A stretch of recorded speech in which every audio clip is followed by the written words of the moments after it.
Hello cher membre, une fois n'est pas coutume, je fais le tuto de cette semaine en vidéo. Alors les tutos vidéo, ça m'a été demandé par les membres du club, donc je te fais cette vidéo pour te parler un peu d'un outil que j'adore.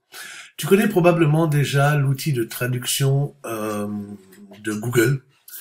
En fait, il suffit de taper en recherche Google Traduction, hein, ou tout simplement traduction d'ailleurs, parce que même si tu tapes traduction, tu vas quand même avoir ce résultat-là qui te permet d'entrer du texte, par exemple en anglais. Bien souvent, c'est comme ça qu'on l'utilise, et d'avoir une traduction, de choisir la langue cible. Donc, en l'occurrence, là, on est sur du français, hein. Donc là, si je tape FR, voilà, on est en français. Un nouvel outil que j'ai découvert, qui est l'outil DeepL. Je t'en ai peut-être parlé dans une des newsletters que tu as dû recevoir. Alors, quelle est la différence? Il se présente de la même manière, hein. On peut traduire de n'importe quelle langue vers n'importe quelle langue.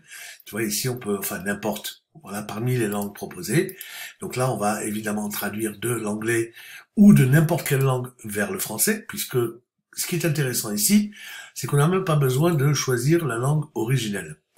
Ici, tu vois, on est obligé de choisir de quelle langue. Il n'y a pas l'option n'importe quelle langue. Si, il y a l'option détecter la langue, qui peut éventuellement être le pendant. Mais si je te parle de ce traducteur-là, c'est parce qu'en fait, c'est un traducteur qui, à mon avis, traduit beaucoup mieux. On se plaint souvent de la qualité de traduction de l'outil de Google, et nous allons voir un petit peu les subtilités qu'il y a entre les deux traducteurs. On va prendre pour cela un texte en anglais, et on va prendre par exemple cette phrase.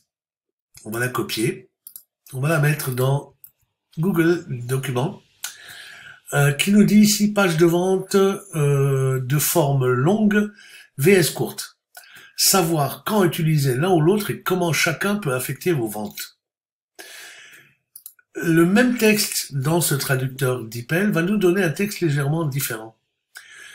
Long form says, ici c'est page de vente longue ou courte, au lieu de page de vente forme longue vs courte.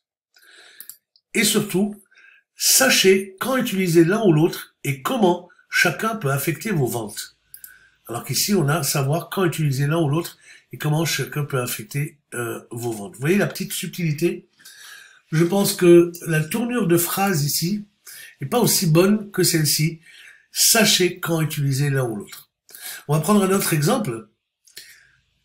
On va prendre par exemple ce paragraphe-là. Créer des pages de vente optimisées sans souci à l'aide de modèles pré-optimisés et d'un générateur de pages de destination conviviale. Alors, DeepL, lui, quant à lui, nous donne la traduction suivante. Créer des pages de vente optimisées. Vous voyez déjà la différence ici. Créer des pages de vente optimisées, donc là, il n'y a pas vraiment de différence. Sans tracas, à l'aide de modèles pré-optimisés, sans tracas. Alors qu'ici, on est sans souci. Et d'un constructeur de pages d'atterrissage facile à concevoir. À l'aide de modèles pré-optimisés et d'un générateur de pages de destination conviviale. Vous voyez, la différence, c'est qu'ici, on parle de pages de destination conviviale, alors que là, on est sur d'un constructeur de pages d'atterrissage facile à concevoir.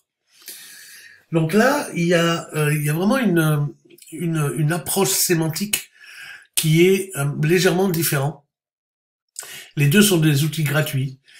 Je pense que ce traducteur-là, j'ai pas encore trouvé de traducteur aussi bon. Donc je vous recommande vraiment ce traducteur-là. Donc ça va être le premier outil dont je voulais vous parler aujourd'hui.